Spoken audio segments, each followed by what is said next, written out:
Preston Carter walked into the most exclusive diamond gala in New York City with his 26-year-old mistress on his arm and a smirk that could light a room on fire. He left his pregnant wife at home, called her a whale, told her to dust the library and not wait up. He had no idea that the $5,000 invitation in his pocket was not luck. It was a trap.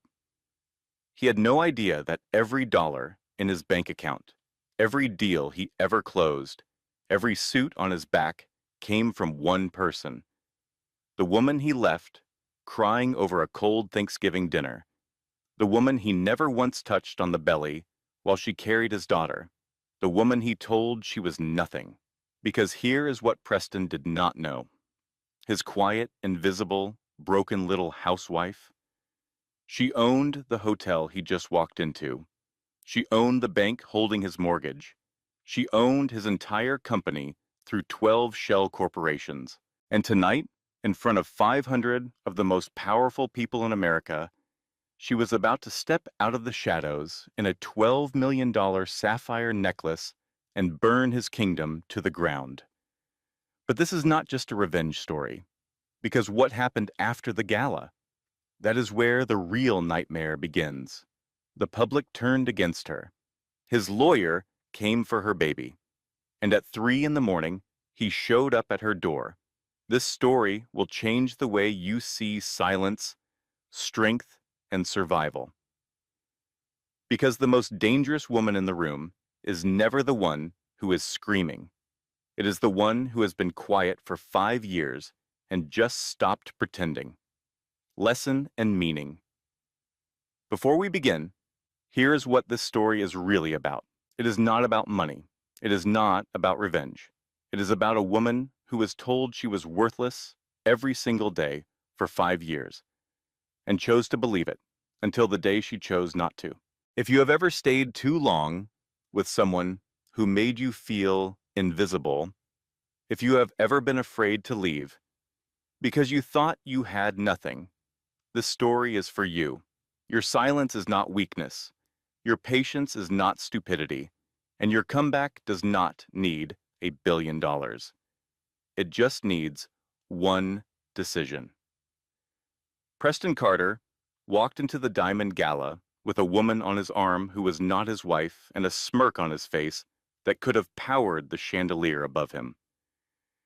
He adjusted his tuxedo, a Brioni custom cut that cost more than most people's annual rent, and whispered to the blonde clinging to his elbow, "This is where legends are made, babe. Stick close, act expensive." Tiffany Blake, 26 years old and dressed in a red Versace knockoff, so tight it looked like it had been painted on with a roller, let out a squeal that made 3 nearby socialites wince simultaneously. "Oh my God, Preston, is that the mayor?" Preston Carter believed he was untouchable that night. He believed he had clawed his way from nothing to the top of the food chain through sheer genius and iron will. He believed the invitation in his pocket was proof that the universe had finally recognized his greatness. He was wrong about all of it. The invitation was not luck. It was a leash. And the woman he had left at home, 7 months pregnant and crying over a cold Thanksgiving dinner he never bothered to eat. She was not the broken, simple housewife he had spent 5 years convincing her she was. She owned the hotel he was standing in. She owned the bank that held his mortgage. She owned every single dollar in his venture capital firm, funneled through a maze of shell companies so elaborate it would take a team of forensic accountants 3 months to untangle it. And she had hired exactly that team. But before we get to the execution, you need to understand the crime, because what Preston Carter did to his pregnant wife was not just betrayal. It was not just cruelty. It was warfare waged against a woman whose only sin was wanting to be loved for who she was. And that woman? Her name was Vivian. And tonight, she was done pretending. To understand how Vivian Sinclair ended up scrubbing pots in a suburban colonial in Greenwich, Connecticut, while secretly running a multinational conglomerate from an encrypted phone hidden in the laundry room, you have to go back 6 years. Back to a diner in Dayton, Ohio, where a 28-year-old woman sat alone in a cracked vinyl booth, wearing her dead father's flannel shirt and staring at a cup of coffee that had gone cold 2 hours ago. Her father, Henry Sinclair, had been buried the day before. To the people of Dayton, Henry was a mechanic, a good one, the kind of man who could diagnose an engine by sound alone and who never charged a widow full price for repair. He had grease under his fingernails and a laugh that could fill a room. And he raised Vivian alone after her mother died when Vivian was 12. What the people of Dayton did not know was that Henry Sinclair had also invented a fuel injection component in the late 1970s that revolutionized combustion engines. He patented it quietly. He licensed it broadly. And by the time he died of a heart attack at 61, that patent was embedded in roughly 60% of every combustion engine on the planet. Henry left Vivian a fortune, not a small one. $4.3 billion, managed through a holding company called the Aurora Group, run by a man named Benedict Ashford, the CEO of the largest private bank in London. Vivian sat in that diner the day after the funeral, and her phone rang. It was her ex-fiancé's lawyer.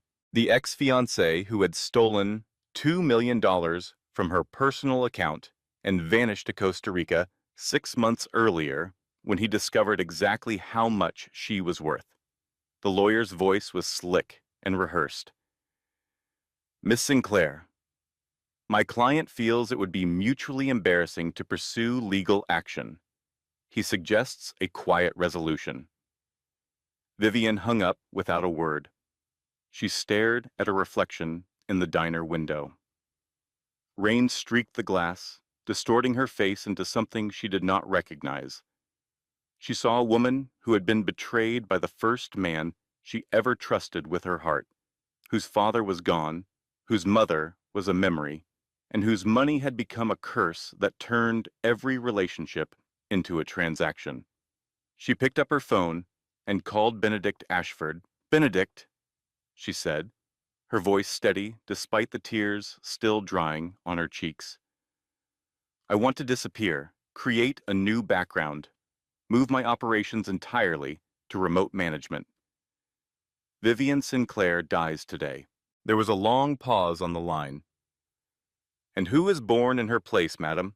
"Nobody, just a regular woman, someone a man could love without a price tag." Later that night, she called her grandmother.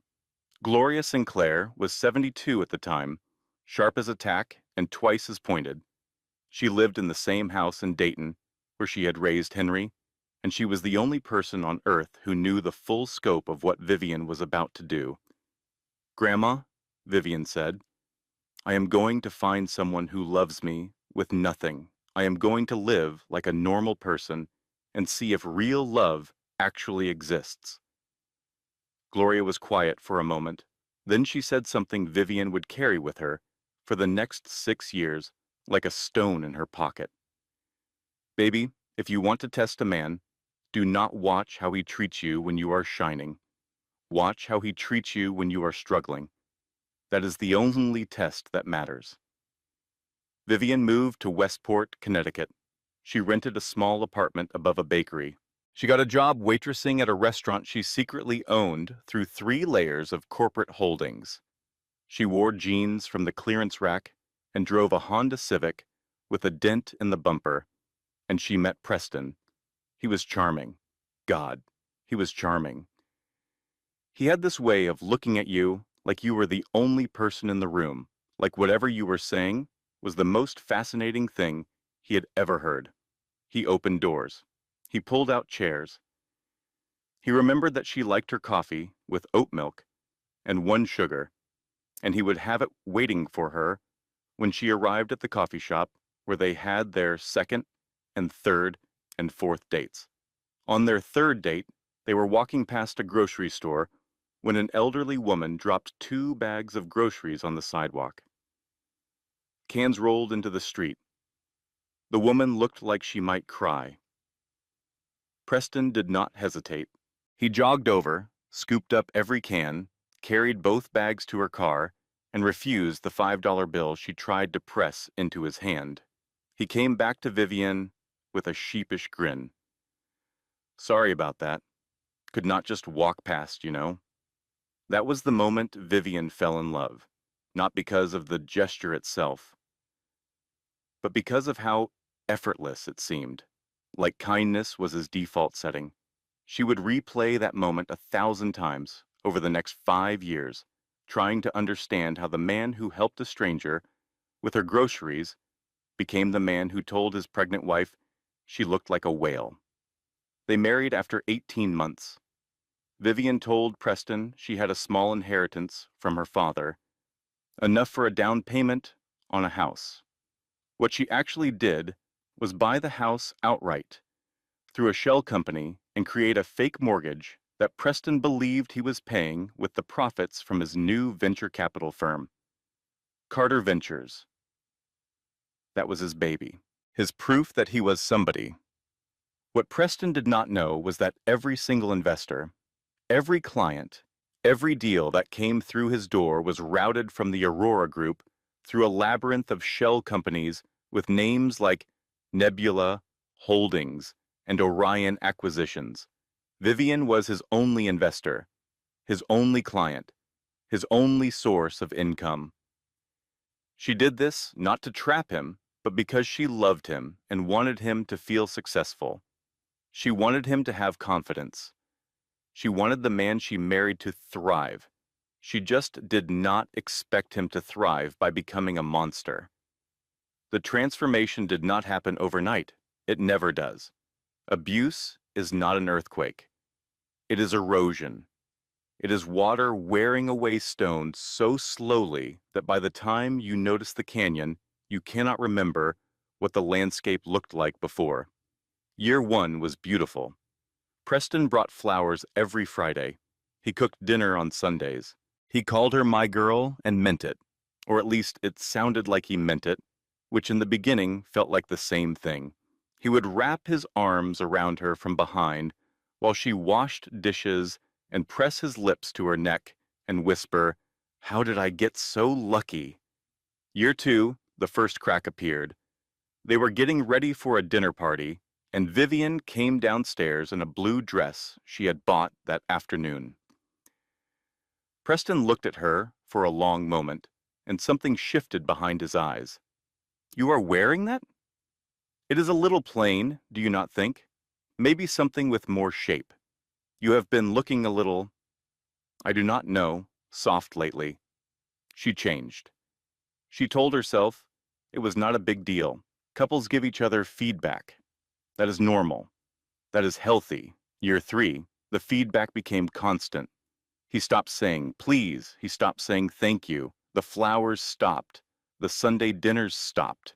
He started referring to the house as my house and the car as my car, even though Vivian had paid for both.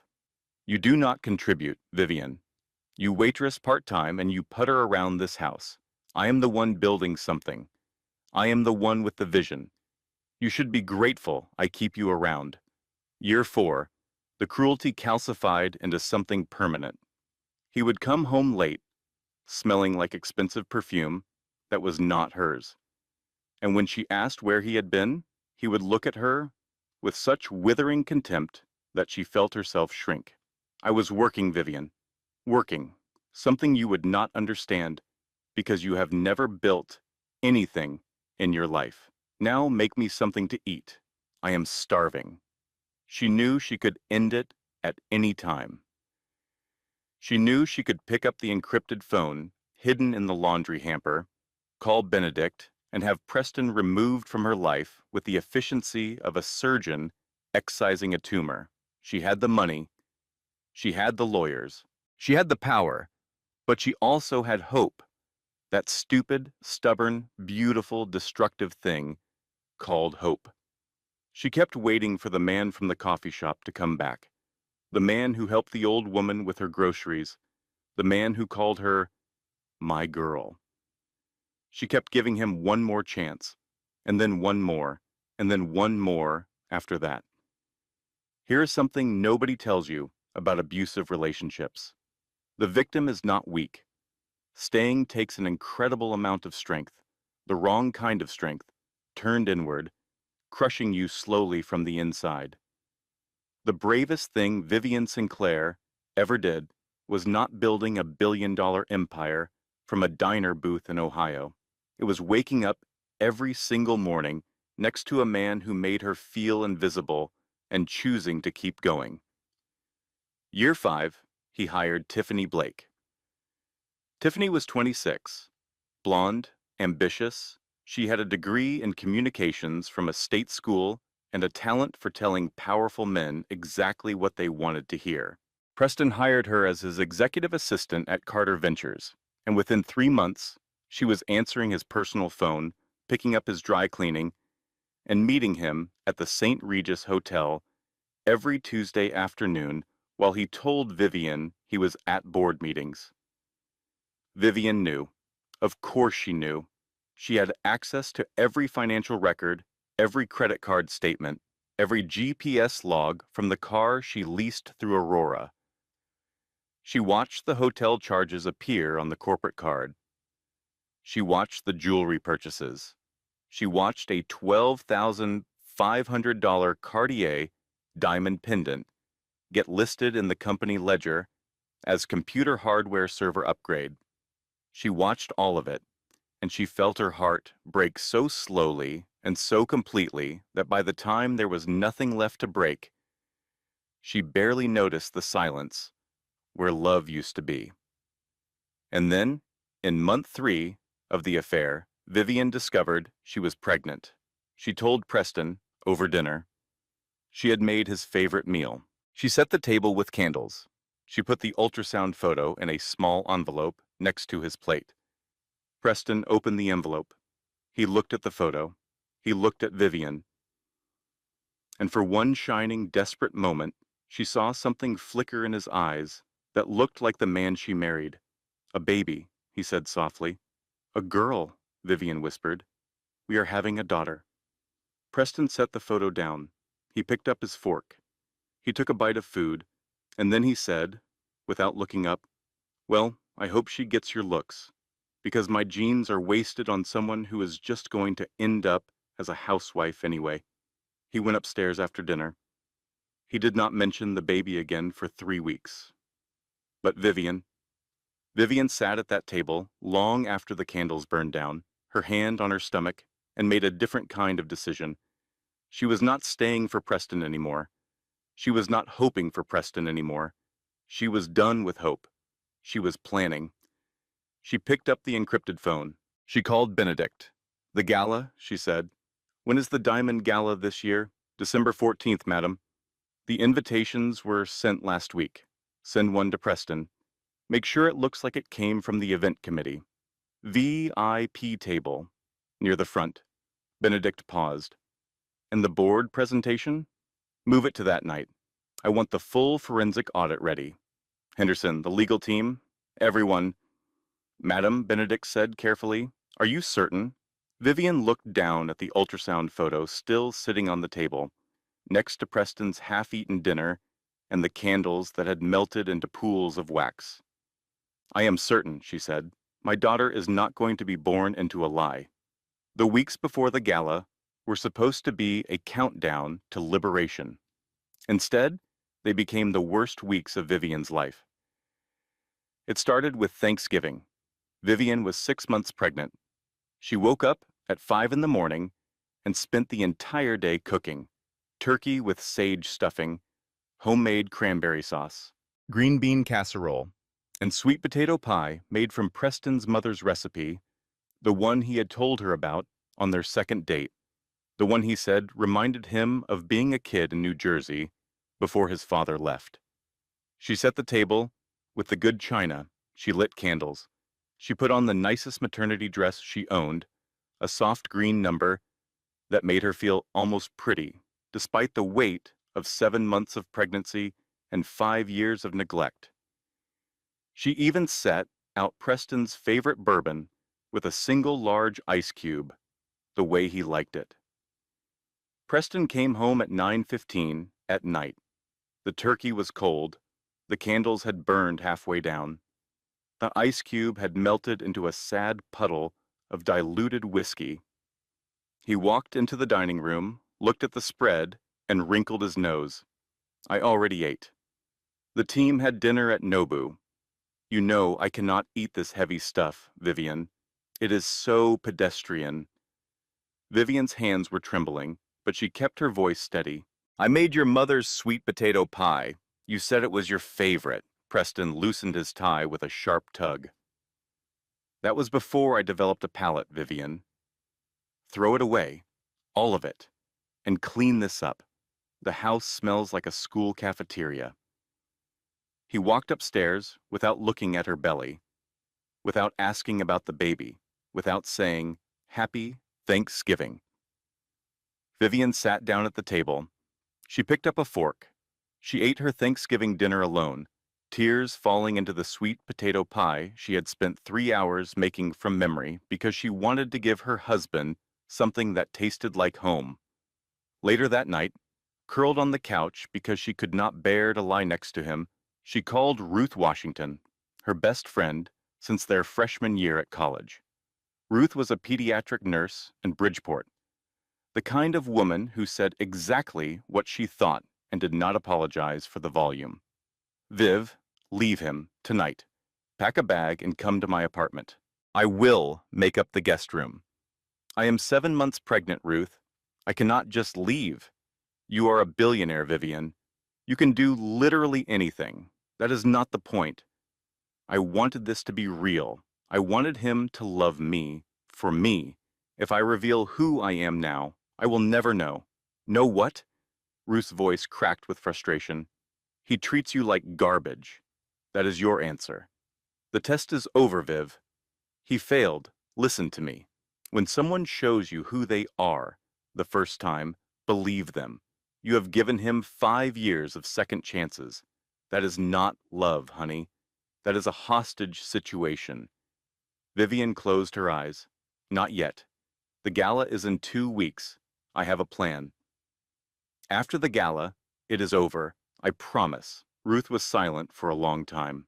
Then quietly, Vivian Sinclair, I swear to God, if that man hurts you or that baby, I will burn his life down myself. And I do not need $1 billion to do it. 1 week before the gala, Vivian had her final prenatal appointment. She asked Preston to come. It was the last ultrasound before the baby was born. Their daughter. The child they had made together in a moment that Vivian still wanted to believe had meant something. I have a meeting, Preston said, not looking up from his phone. A real one, with actual important people. Vivian went alone. The doctor, a kind woman named Dr. Patterson, performed the ultrasound. The baby was healthy. Strong heartbeat, good position. Everything looked perfect on the screen, even if nothing was perfect anywhere else. Then Dr. Patterson frowned slightly. Mrs. Carter, I am noticing some elevated blood pressure. Have you been under unusual stress? Something broke in Vivian. Not dramatically, not loudly, just a quiet crack. Like a branch giving way under too much snow. She started crying. She could not stop. The tears came in waves, and she sat on that exam table, in her paper gown, with the ultrasound gel still cold on her belly, and sobbed. Doctor. Patterson held her hand and waited. When the worst of it passed, she asked gently, Vivian, I need to ask you something, and I need you to be honest with me. Is everything okay at home? Vivian opened her mouth. She was so close to telling the truth. She could feel the words right there, pressing against her teeth. But 5 years of pretending had turned silence into muscle memory. I am fine, just hormones. She left the office and walked through the parking lot toward her beat-up Honda Civic. And that is when she saw it. Preston's silver Mercedes, parked across the street at the Cheesecake Factory. Through the window, under the warm light of the restaurant, she could see Preston sitting at a booth. Tiffany Blake was across from him, laughing at something he said. Preston reached across the table and fed her a bite of cheesecake from his fork. And then his hand moved down to Tiffany's stomach. He rubbed it gently, tenderly, the way a man touches a woman who is carrying his child. Tiffany was pregnant too. Vivian stood in the rain, 7 months pregnant, alone, watching her husband cradle another woman's belly in the same restaurant where he had proposed to her 3 years ago, down on one knee between the dessert case and the hostess stand, telling her she was the only woman he would ever want. He had never touched Vivian's belly. Not once in 7 months. She had asked him to feel the baby kick. He said he was busy. She had placed his hand on her stomach while he was half asleep. He pulled it away and rolled over. But there he was, rubbing Tiffany Blake's stomach like it contained the second coming. Vivian called Gloria. Her voice was barely a whisper. "Grandma, she is pregnant. Tiffany is pregnant." There was a silence so thick Vivian could hear the clock ticking on Gloria's kitchen wall 1,000 miles away. Lord have mercy. How far along? 3 months, maybe. He was rubbing her belly. "Grandma, he has never once touched mine. Not once." Gloria's voice, when it came, was made of iron wrapped in velvet. "Vivian Marie Sinclair, you listen to me. You are going to that gala. You are going to burn his castle to the ground, and then you are coming home to me, and we are going to raise that grandbaby of mine with so much love, she will never know what it feels like to be cold. Do you hear me?" "Yes, ma'am." "And baby, wear the blue dress, the one with the diamonds. Let him see what a real queen looks like." The night before the gala, Preston came home drunk at midnight. Vivian was in bed, propped up on pillows, because sleeping on her back had become impossible. She was reading a baby name book. She had circled Eleanor. Preston stood in the doorway and looked at her. The disgust on his face was so naked, so unfiltered, that Vivian flinched as if he had raised his hand. "God, Vivian, you look like a whale. I cannot even look at you anymore. I am carrying your daughter, Preston. Are you sure it is mine? Let us be honest, Vivian. I have not touched you in months. Who knows what you do when I am working?" The accusation was so cruel, so perfectly inverted, that it took her breath away. The man who spent every Tuesday with his mistress was accusing his faithful pregnant wife of cheating. Then he sat on the edge of the bed, loosening his shoes, and said it. The thing she had been dreading. "After the baby is born, we need to talk about the future. I have been thinking. I want a different life. The company is going through changes. I might need to restructure things at home too." He was telling her he was going to leave her. After the baby. After she had served her purpose as an incubator. "Where would I go, Preston?" Vivian asked, keeping her voice small. "I have nothing. You control everything," Preston smirked. His teeth gleamed in the dark. "Exactly. So maybe try being a little more grateful." He fell asleep in 4 minutes. Vivian lay awake until dawn, her hand on her belly, feeling her daughter kick against her palm. She whispered into the darkness, "Tomorrow, sweetheart. Tomorrow, Mommy stops pretending." The morning of the gala, Vivian woke at 6 to 3 phone calls. That nearly destroyed everything. The first came from Benedict. "Madam, we have a problem.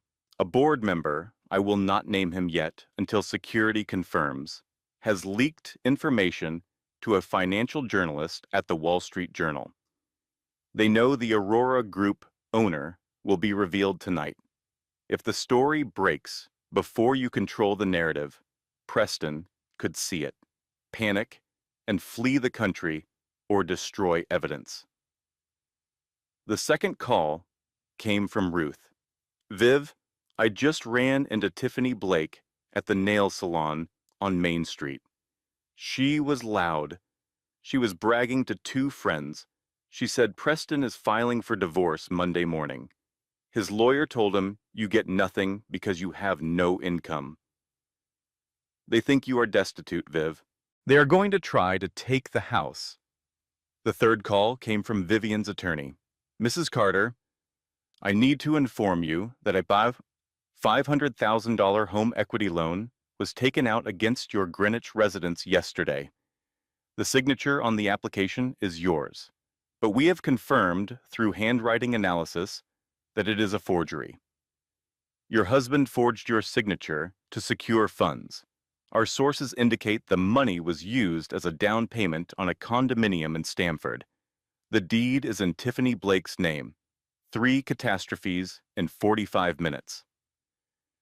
The media leak threatened her carefully orchestrated reveal. The divorce filing meant Preston's lawyer was already building a case to strip her of assets they did not know she had.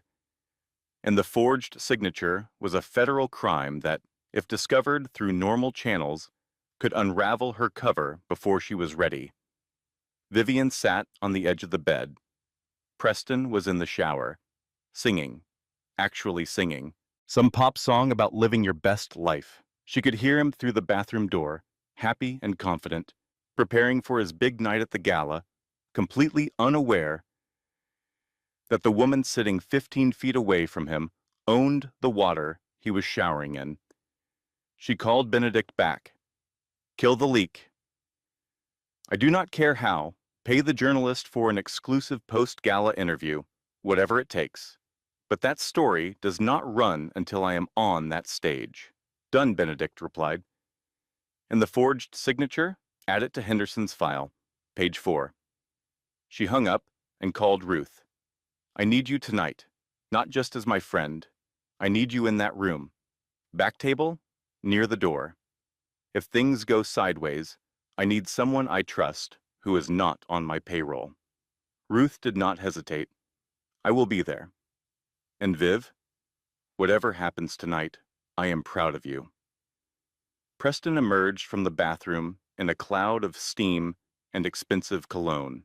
He stood in front of the mirror, adjusting his tuxedo, practicing his smile, tilting his head to find his best angle. He did not look at Vivian. "Vivian," he said, still admiring himself, "where are my onyx cufflinks? The good ones, on the dresser, right where you left them." He grabbed the cufflinks and snapped them on. He checked his Rolex, the one Vivian had bought him for their 5th anniversary, the one he told everyone he purchased with his Christmas bonus. "I will be late tonight. Do not wait up. And make sure the cleaning lady actually dusts the library this time. I found a fingerprint on my desk." He grabbed his coat and walked out without saying goodbye, without looking at her, without touching the belly that held his daughter. The door slammed. The picture frames on the wall rattled. Silence filled the house, like water filling a sinking ship. Vivian stood up. She untied her apron and let it fall to the floor. She pulled the hair tie from her bun and let her dark hair cascade over her shoulders. She walked to the locked room at the end of the hall. The one Preston thought was storage. She keyed in the code. The door clicked open. Inside was not storage. It was a command center. 3 monitors showing real-time financial data. A secure communication terminal. A wall of files organized by date and category. And in the center of the room, hanging from a padded hanger under a garment bag, was the dress. Midnight blue silk, hand-stitched with crushed diamonds that caught the dim light and threw it back like captured stars. It had been designed to accommodate her pregnant figure, flowing around her body like water, making her look not heavy, but powerful, like a storm, like something elemental and unstoppable. Beside the dress sat a jewelry case. Inside was the Sinclair blue, a sapphire and diamond necklace that had been in her family for 3 generations. It was worth $12 million. Her father had kept it in a safety deposit box in Dayton. He told Vivian once, "You will know when to wear it. Wear it when you are done being small." She touched the sapphire. It was cold against her fingers. I am done being small, she said to no one. Her phone buzzed. A text from Gloria with a photo. Gloria was in her kitchen in Ohio, holding up a cast iron skillet and grinning. The text read, "Just in case the boy shows up unannounced, Grandma is armed and ready." For the first time in weeks, Vivian laughed. Ruth arrived at 4 in the afternoon with a garment bag, a professional makeup kit she had borrowed from a friend who did theater, and 2 bottles of sparkling cider. "I would have brought champagne," Ruth said, "but you are pregnant and I am driving, so cider it is. We will toast to the destruction of your husband like civilized women." She helped Vivian with her hair, pinning it up in an elegant sweep that exposed her neck for the Sinclair blue. When Vivian opened the jewelry case, Ruth went completely still. "Girl, is that real? It is called the Sinclair blue. It has been in my family since 1942. Ruth stared at the diamonds. "I have been lending you $20 for lunch. $20, Vivian, for 5 years. You owe me 5 years of emotional damages and a vacation home." Vivian laughed again. A real laugh, something warm and human that had been locked away so long it felt like a stranger in her chest. "But seriously," Ruth continued, "can I hold it? Just for a second. I want to know what being rich feels like." Vivian handed her the necklace. Ruth held it up, closed her eyes, stood very still for 3 seconds, then opened her eyes and shook her head. "Nope. Still got student loans. Does not work." Vivian video, called Gloria. She turned in front of the camera so her grandmother could see the full effect. The midnight blue gown flowing over her pregnant figure, the diamonds catching light, the sapphire blazing at her throat. Gloria was quiet for a long time. When she spoke, her voice was thick. "Oh, baby girl, your daddy would cry if he could see you right now." "I am scared, Grandma." "Good. Brave people are always scared. Cowards are the ones who feel nothing. Now you put on those diamonds and go show that man what he threw away, and call me the second it is done. I do not care what time it is. This old woman is not sleeping tonight." While Vivian prepared for war, Preston was already at the Archdale Hotel in Manhattan, waging his own campaign of self-destruction. He arrived at 6:30 with Tiffany on his arm. She was wearing the red dress, the Versace knockoff charged to the Carter Ventures corporate card. Her Cartier necklace, the one bought with orphan food money and listed as a server upgrade, sparkled against her collarbone. Preston swaggered through the entrance like he owned the place. The security guard, a towering man with an earpiece, checked his name on the tablet and paused. A strange look crossed his face, something that might have been pity.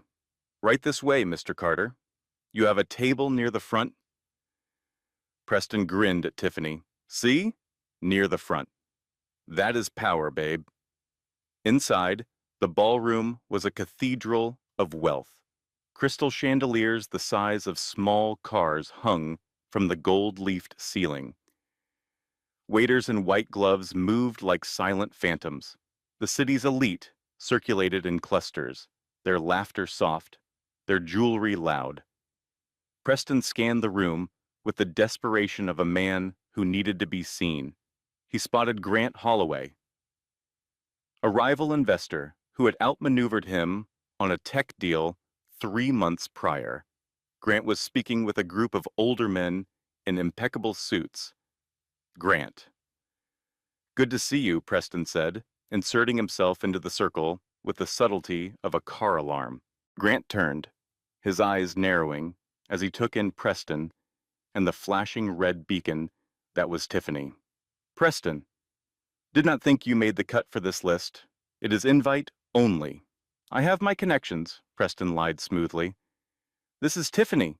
"Charmed," Grant said dryly, barely glancing at her. "We were just discussing the Aurora Group." "Word is the owner is finally making an appearance tonight," Preston laughed. "The Aurora Group? Please.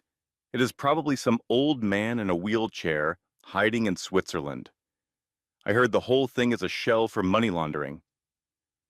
A silver-haired man in the group turned slowly toward Preston. His name was Lord Rothschild, one of the 5 wealthiest men in Europe. And he looked at Preston the way a homeowner looks at a cockroach on the kitchen counter. I would be careful with your speculations, young man. The Aurora Group owns this hotel, and the bank that holds your mortgage, likely. Preston waved a dismissive hand. I know finance, sir. I know when a company is a ghost. Aurora has no face. That means they have no power. Grant smirked into his champagne glass. If you say so, Preston. By the way, where's your wife tonight? Vivian, was it? Preston rolled his eyes. Vivian? She is at home. She is not really cut out for this world. Sweet girl, but very simple. She thinks a grocery store wine is fine dining. You know how it is. Tiffany giggled. She sounds adorable, like a little mouse.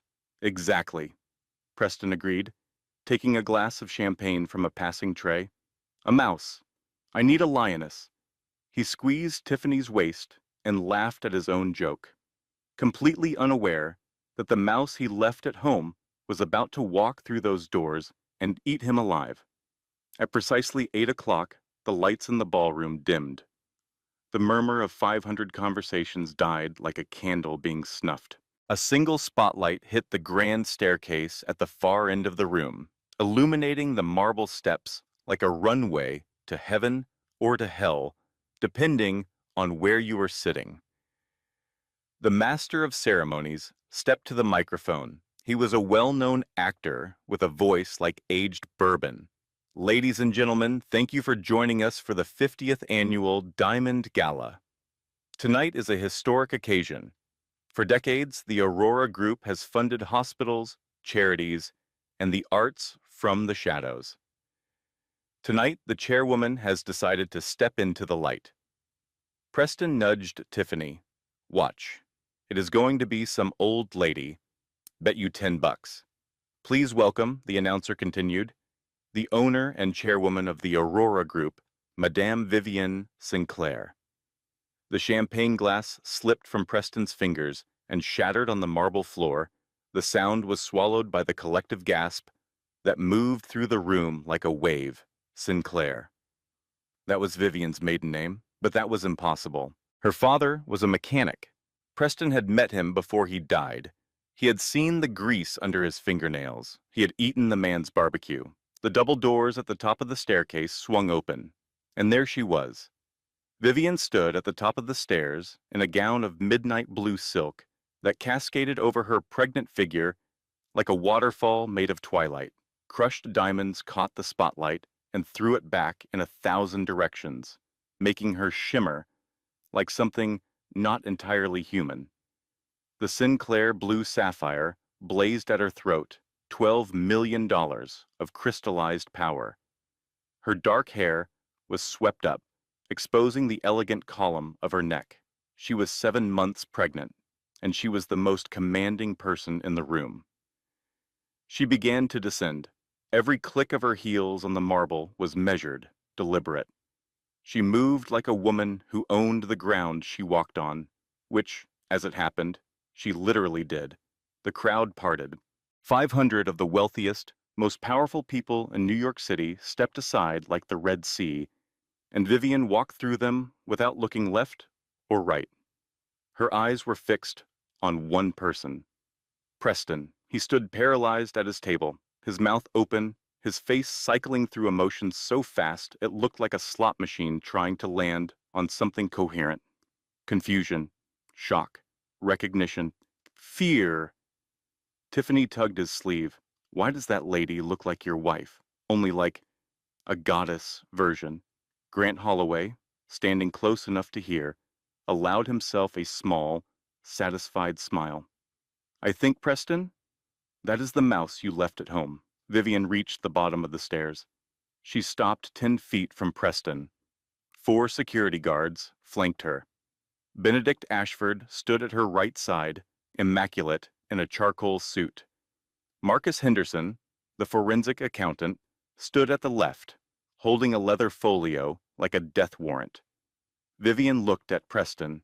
A slow, terrifying smile spread across her face. Not warm, not forgiving. It was the smile of a woman who had been underestimated for the last time. She was handed a microphone. Her voice rang out across the ballroom, clear and commanding. "Welcome. I apologize for my lateness. I had some garbage to take out before I could attend." Her eyes never left Preston's face. She turned to Lord Rothschild. "Lord Rothschild, I apologize for the confusion with the Shanghai acquisition. Benedict assures me the paperwork is in order." The old man bowed. "Think nothing of it, Madam Sinclair. Your vision for the Asian market is unparalleled. We are merely following your lead." Preston watched one of the richest men in Europe bow to his housewife, and something inside him began to crack. Vivian returned to the podium. Her expression was calm, but her hands were trembling slightly, where only Ruth, watching from the back of the room, could see. "Ladies and gentlemen," Vivian said, "for the past 5 years, I have been conducting what you might call a social experiment. I wanted to know if a man could love a woman for who she was, not what she owned. So, I hid my identity. I became a simple housewife. I let my husband take the lead."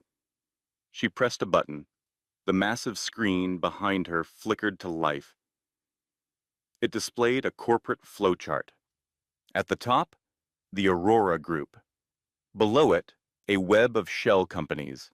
At the very bottom, feeding off the scraps like a barnacle on a ship, was Carter Ventures. My husband, Preston, believed he was a self-made venture capitalist. In reality, every single dollar in his firm came from me. Funneled through these entities, I am his only investor, his only client, his only source of income. Preston stood up. "That is a lie. I closed the Tokyo deal last month. $2 million. Real money. Real investors." Vivian pressed the button again. A bank statement appeared. "The Tokyo deal. Funded by Orion Acquisitions, my company. You were negotiating with my lawyers, Preston. I hired actors to sit in the room because you were too busy showing off your watch to notice they did not speak English." The screen cycled. Hotel bills from the St. Regis. Every Tuesday afternoon. The Cartier necklace listed as computer hardware. A photo of Preston and Tiffany at Disney World wearing Mickey Mouse ears, filed as a business trip to the Chicago Board of Trade. She paused on the Disney photo. The room erupted in laughter. It was not kind laughter. It was the sound of a social class executing one of its own. Henderson stepped forward with the forged loan documents.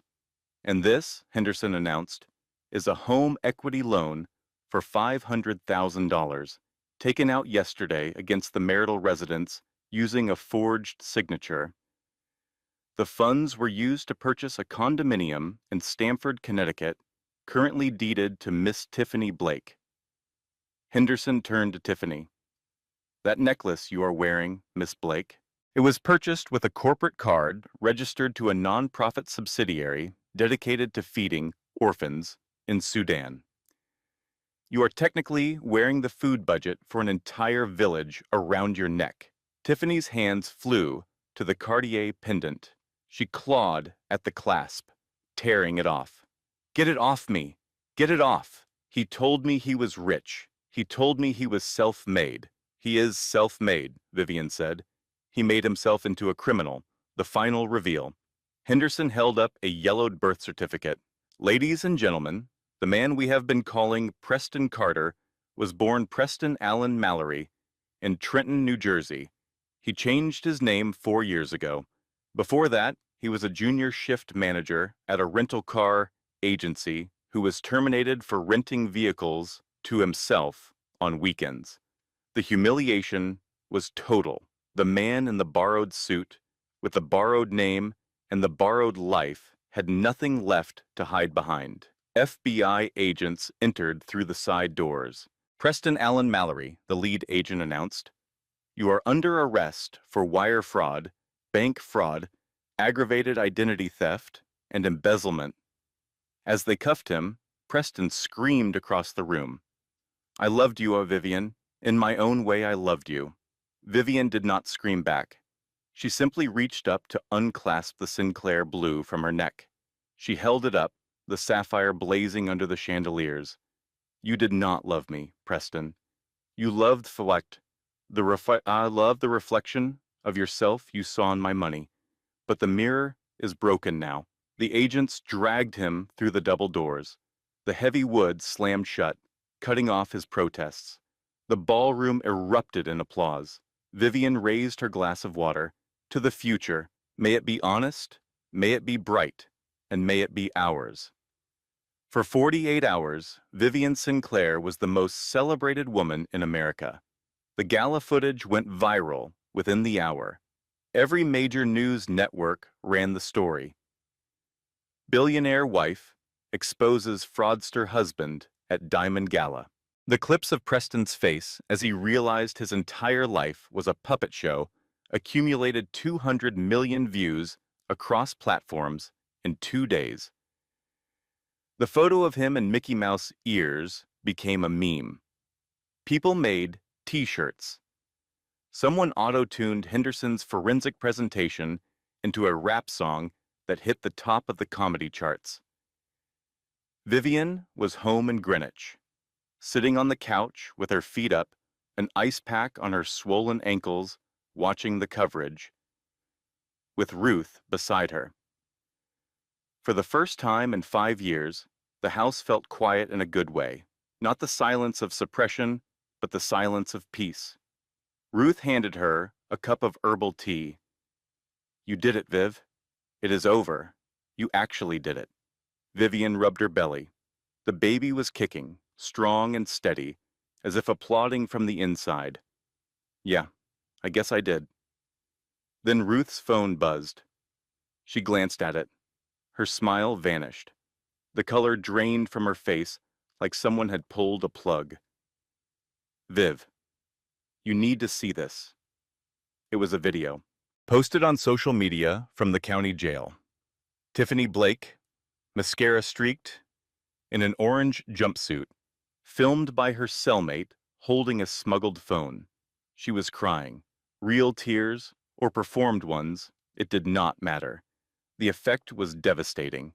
"She ruined my Lola," Tiffany sobbed into the camera. "I am pregnant and alone. Preston told me she was abusive. He told me they were separated. He showed me divorce papers. And now I am in jail because a billionaire wanted revenge." She is not a hero. She is a rich woman who played God with real people's lives for 5 years. She could have left any time. She chose to watch us suffer so she could have her movie moment. What about my baby? Does my baby not matter? The video had 14 million views in 6 hours. The narrative flipped overnight. Suddenly, the woman who had been a hero was a villain. The headlines shifted with the speed and cruelty that only the internet can deliver. Billionaire revenge or billionaire bully? Pregnant mistress claims she is the real victim. Did Vivian Sinclair go too far? Talk show panels dissected her motives. She is worth $4 billion. She funded his entire fake career. Is not she the real manipulator here?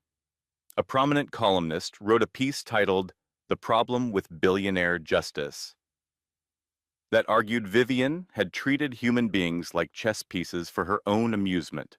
The comments were relentless. She could have just divorced him quietly. Instead, she destroyed him in front of 500 people. That is not justice. That is a power trip. And the one that cut the deepest. What kind of mother turns her pregnancy into a prop for a public humiliation show? Vivian sat on her bed, scrolling through the comments, her hand on her belly, watching the world she thought she had finally set right crumble around her for the second time. Ruth took the phone from her hands. "Viv, stop. These people do not know you. They do not know what he did to you." "But they are right, Ruth." Vivian's voice was small, smaller than it had been even when Preston was berating her. I did set him up. I could have left 5 years ago. What kind of person stays just to build a trap? The kind of person who was in love and kept hoping he would change. That is not a crime, Vivian. That is being human, Gloria called from Ohio. Her voice cut through the noise like a church bell. Baby girl, since when do we care what strangers on the internet think? You know who you are. God knows who you are.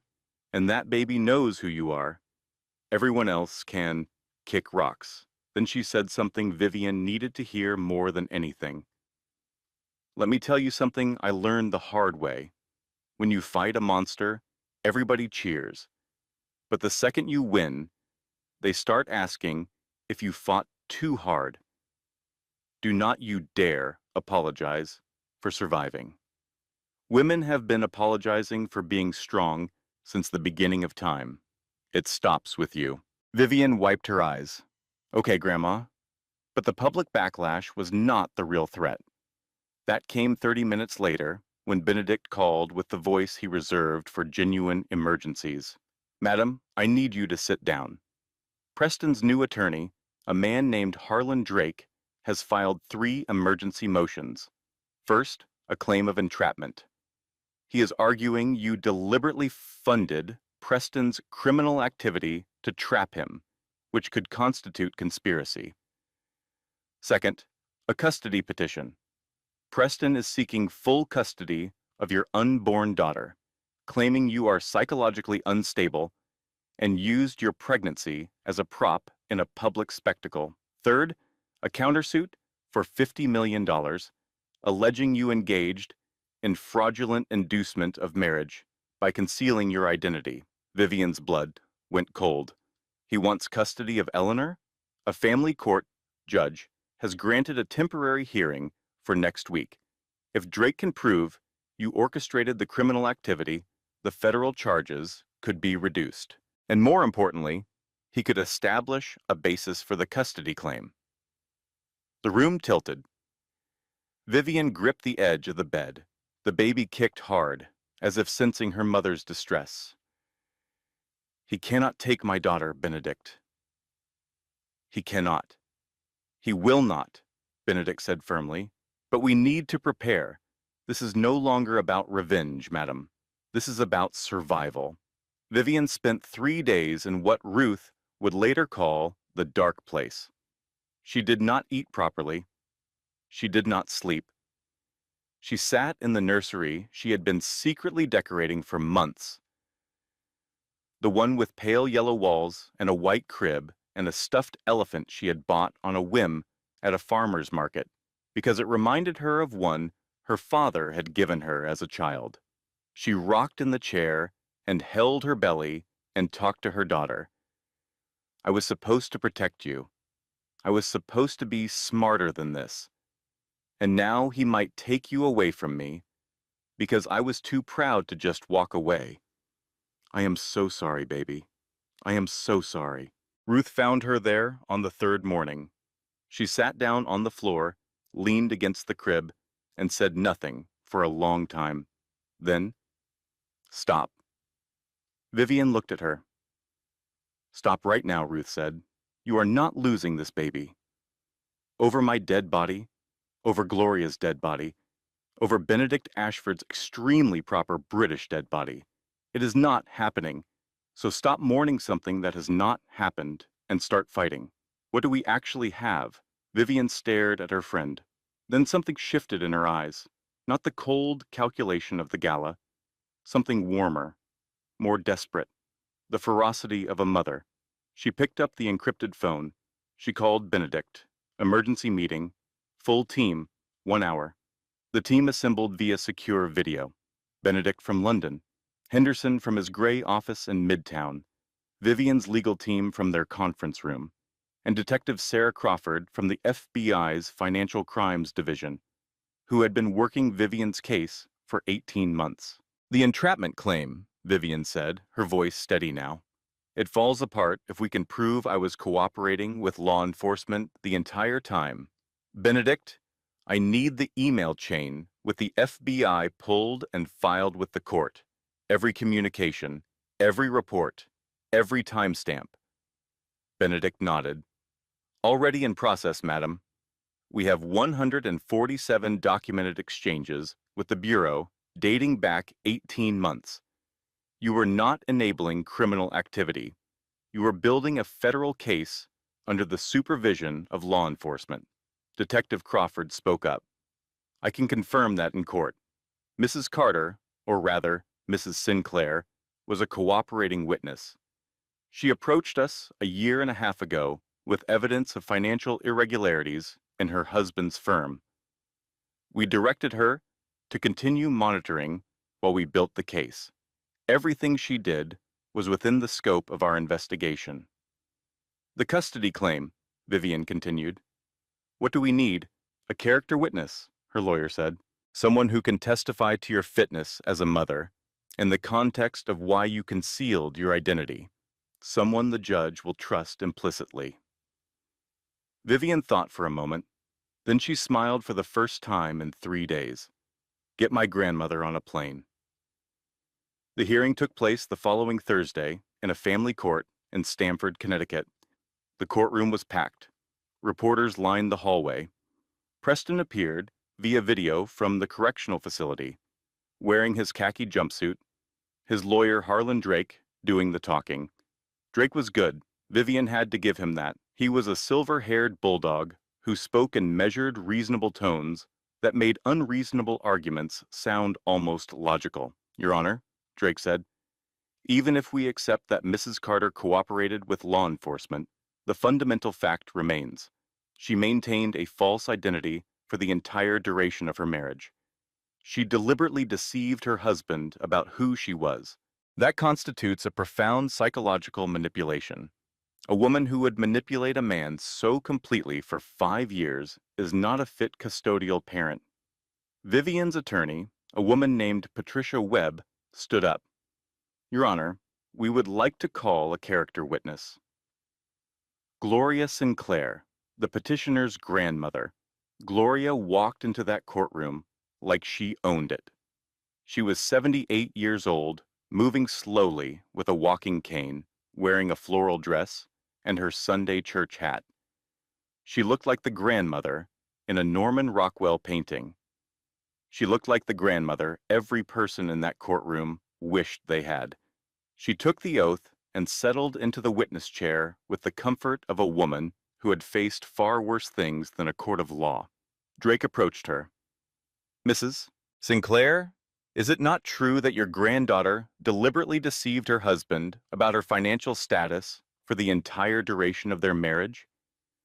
Gloria looked at him the way she might look at a child who had tracked mud on her clean floor.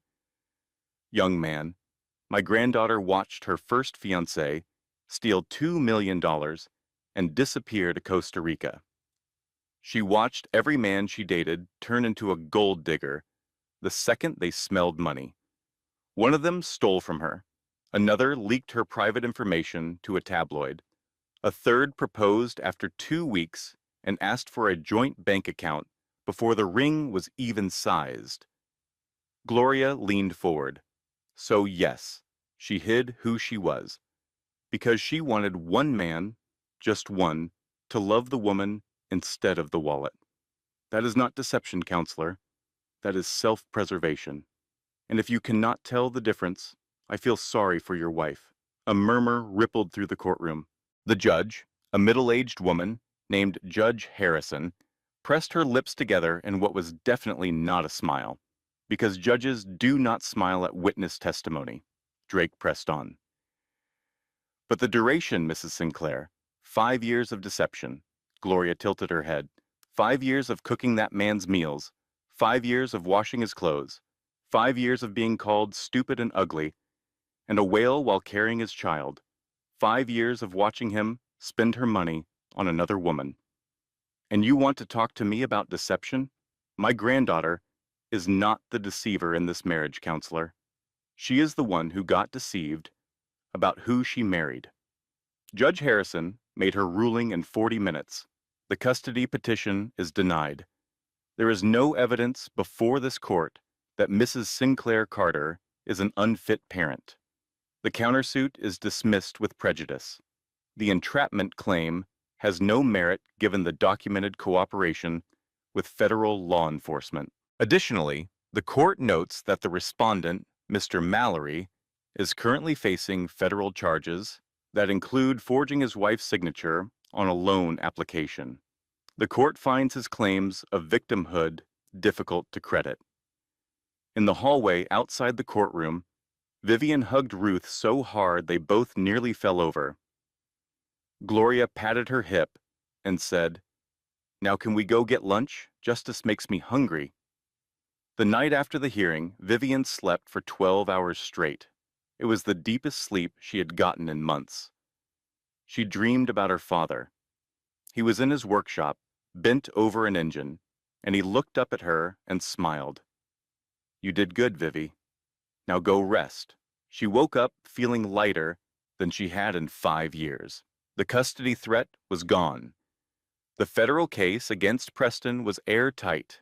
The public narrative was shifting again as more details of his abuse emerged. Ruth was staying over. Gloria had arrived from Ohio and was installed in the guest room, her cast-iron skillet within arm's reach, because, as she said, you never know with these things. By 10 at night, the house was quiet. Ruth was asleep in the guest room down the hall. Gloria was snoring softly across the way. Vivian was in bed, hand on her belly, reading a book about newborn sleep schedules, which struck her as optimistic given that she had not slept properly since the Clinton administration. At 3 in the morning, a sound woke her. It was subtle. A door closing, the soft scuff of shoes on hardwood, the specific creak of the third step on the staircase, the one she had been meaning to fix for 2 years. Someone was in the house. Vivian's hand moved instinctively to her phone on the nightstand. Her other hand went to her belly. The baby shifted, then went still, as if listening. She dialed security. The call connected, but did not ring. The line was dead. Cut. Whoever was in the house had disabled the phone line. She opened the encrypted phone. She texted Ruth. "Someone is downstairs. Call 911. Do not come down." Then she heard his voice. "Vivian." It was Preston. She would have recognized that voice in a hurricane, but it sounded different. Not smooth, not calculated. Raw, ragged, unhinged. She heard him moving through the downstairs. The living room, the kitchen, then his footsteps stopped. She heard the beep of the keypad on the secret room. Wrong code again. Then the sound of something heavy hitting the door. A shoulder thrown against it with the full weight of a desperate man. The door broke open. Vivian heard him inside the room. She heard him see the monitors, the files, the evidence wall.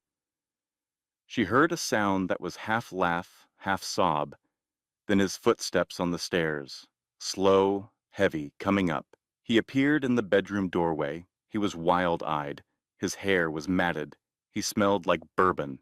He was wearing a wrinkled dress shirt and jeans, the same clothes he must have had on when they released him on bail. His lawyer had pulled strings. 5 years, Preston said, his voice shaking. 5 years you watched me like a rat in a maze. You knew everything, every meeting, every trip, every lie. You sat there in your little apron, and you watched. Preston, you need to leave. You are violating your bail conditions. The police are already coming. You made me into this. His fists were clenched at his sides. I was a good man before you. You made me a monster. You dangled money in front of me and then punished me for taking it. This is your fault, Vivian. All of it. He took a step into the room. Vivian backed against the headboard. Her hand was on her belly. Eleanor kicked hard, as if trying to push away from the danger. I am giving you one chance, Preston. Walk out that door. Go back to your lawyer. This does not have to get worse. Worse? Preston laughed. A broken, ugly sound. How does it get worse? You took my name. You took my company. You took my freedom. You turned me into a joke in front of the entire world. What is left?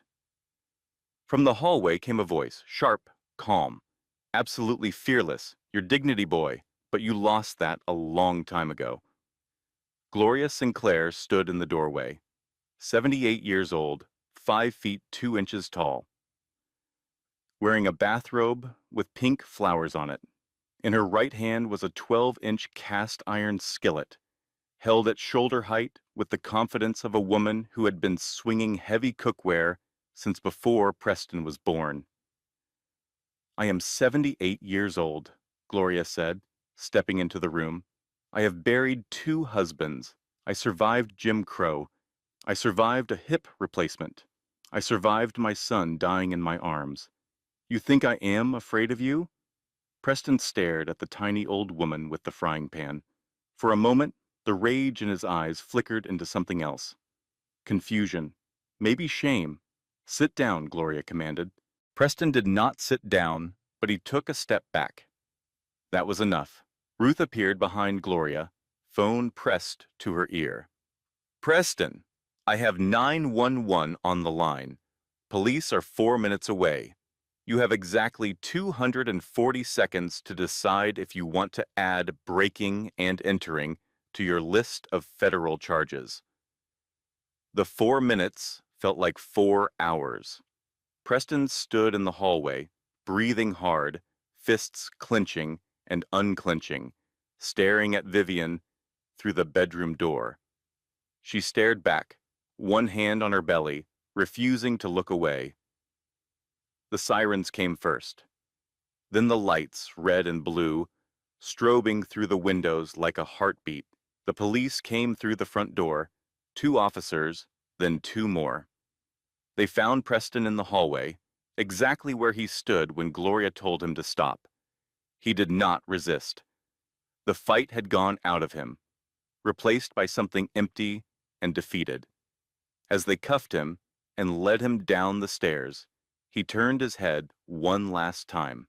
This is not over, Vivian. I will take everything. I will take the baby. You will never be free of me. The door closed. The sirens faded. The house went quiet.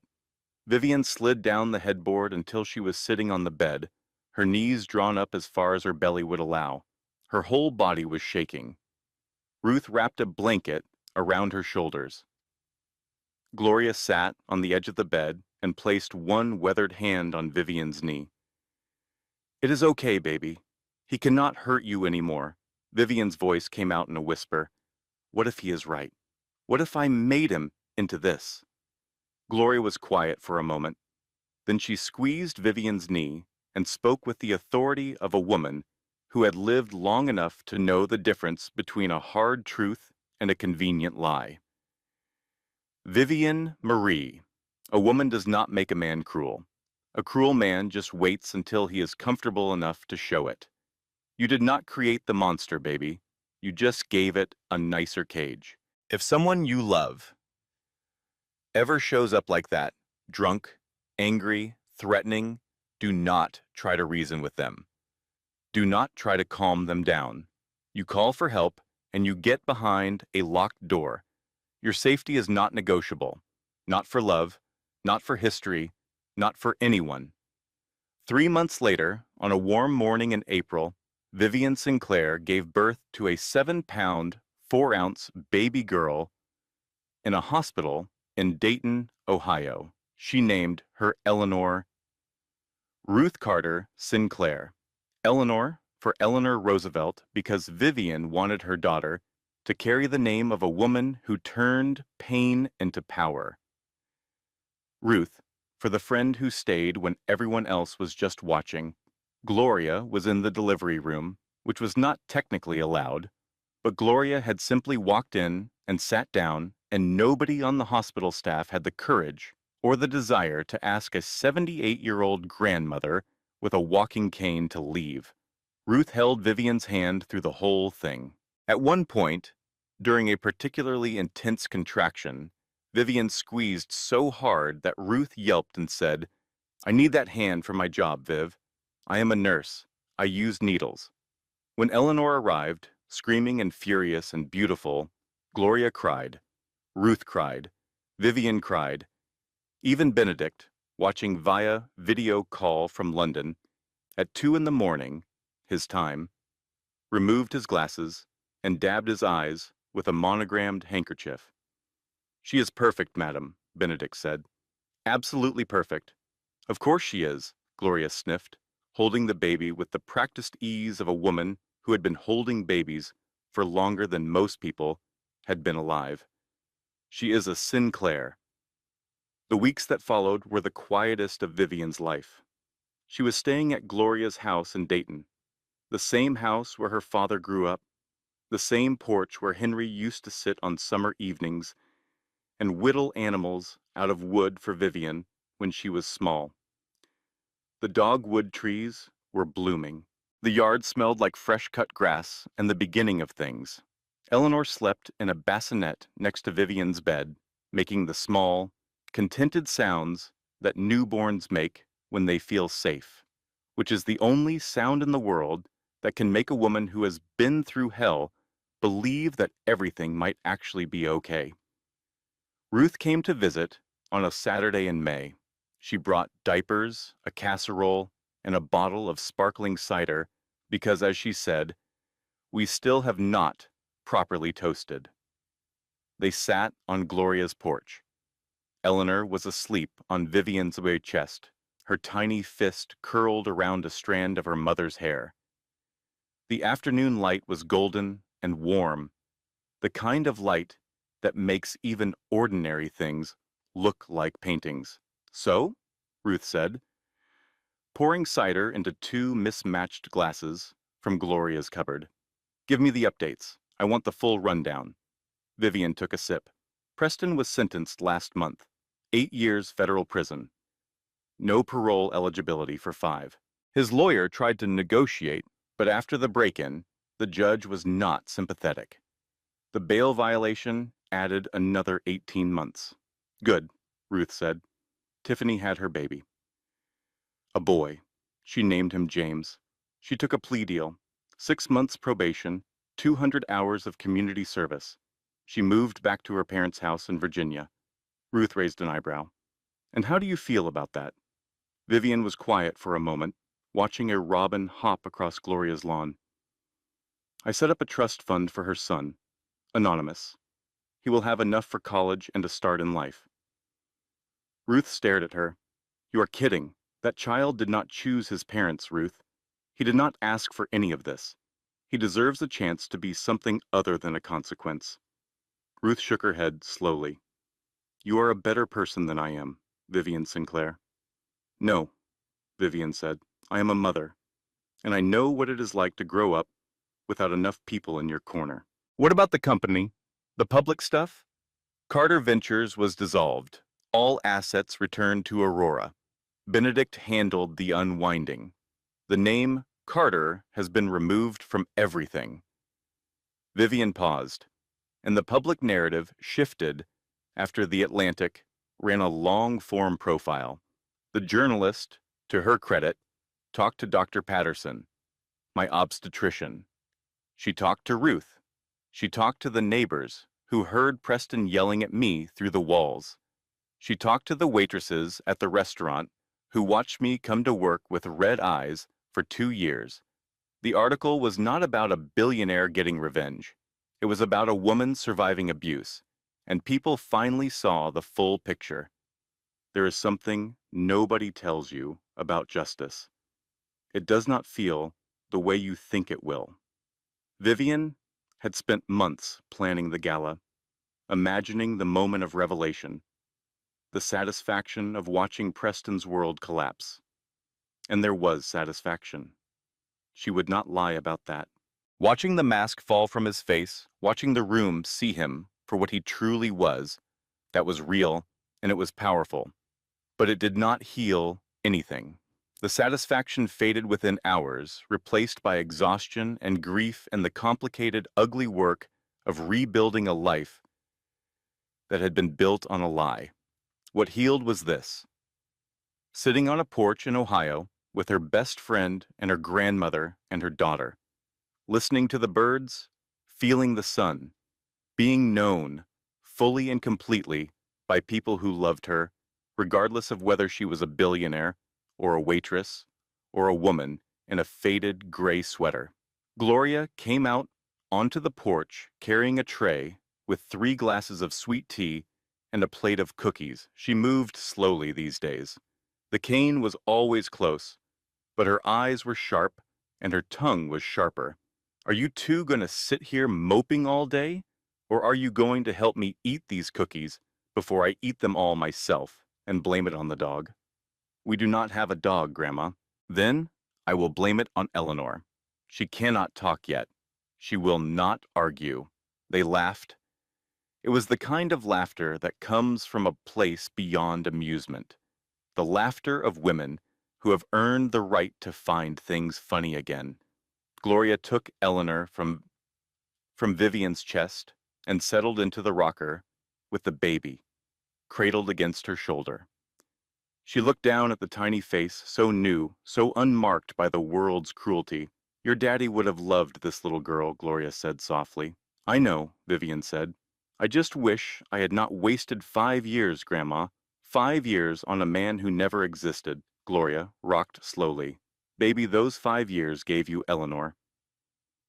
And they gave you something else, proof that you can survive anything. You walked through fire and came out holding a baby. That is not waste. That is a miracle. Ruth raised her cider glass. Also, you are literally a billionaire with a newborn and a killer wardrobe. Your life is not a tragedy, Viv. It is a comeback story. 6 months later, on a crisp October morning, Vivian stood on a small stage in a community center in Dayton, Ohio. It was not the Archdale Hotel. There were no chandeliers, no marble floors, no $5,000 plates of food. The chairs were plastic. The sound system kept buzzing. Someone had taped a hand-lettered banner to the wall that read, "Welcome to the Sinclair Foundation." The room was filled with women, not socialites, not CEOs, real women, mothers, survivors, women who had left with nothing, women who were still figuring out how to leave, women who had been told they were worthless so many times they started to believe it. Eleanor was in Ruth's arms in the front row, chewing on a stuffed elephant's ear with the focused intensity of a person performing important work. Gloria sat in her wheelchair beside them, wearing her Sunday hat and an expression of fierce, uncontainable pride. Vivian was not wearing the midnight blue gown. She was not wearing the Sinclair blue sapphire. She was wearing a simple black dress and her father's old watch, cleaned up and polished, its second hand ticking steadily against her wrist. She looked out at the room. She took a breath. I am not here as the Aurora Group. I am not here as a billionaire. I am here as a woman who stayed too long with a man who treated her like she was invisible. She paused. The room was utterly silent. I had resources most people do not have. I had money. I had lawyers. I had a security team. I had a grandmother with a cast iron skillet. Laughter. Warm, genuine, knowing laughter. And it was still the hardest thing I have ever done to walk away. Not because I did not have the means. Because I did not have the belief. I did not believe I deserved better. He had spent 5 years convincing me that I was small, and I had started to believe him. She looked at Ruth. Ruth nodded. So I cannot imagine how hard it is for those of you who are fighting this battle without those resources. Without the money, without the lawyers, without the safety net. And that is why this foundation exists. Vivian outlined the programs: free legal aid, emergency housing, job training, childcare, counseling, a 24-hour hotline staffed by people who understood because they had been there. This foundation exists to make sure that walking away does not mean walking into nothing. It means walking into a future, your future, and you deserve one. The room erupted. Not the polished applause of 500 socialites at the Archdale. This was something rawer, louder, realer, the sound of women who had been in the dark for a long time and were finally being told that the door was open. Vivian stepped off the stage. Eleanor saw her and reached out with both arms, the way babies do when they see the person who means safety. Vivian scooped her up and kissed her forehead. Eleanor grabbed a fistful of her mother's hair and held on. Gloria wheeled up beside them. "Baby girl, your daddy would be so proud of you today." "I hope so, Grandma. I know so. Now take me to the car. I am tired, and these cookies they served are stale." "We are stopping at the bakery on the way home." Vivian laughed. Her phone buzzed. A text from Benedict in London. "Paris acquisition finalized. Board sends congratulations. Also, your grandmother called me this morning and asked me to bring her British tea biscuits when I visit next month. She specified the ones with chocolate. Shall I comply?" Vivian smiled and typed back, "Comply immediately.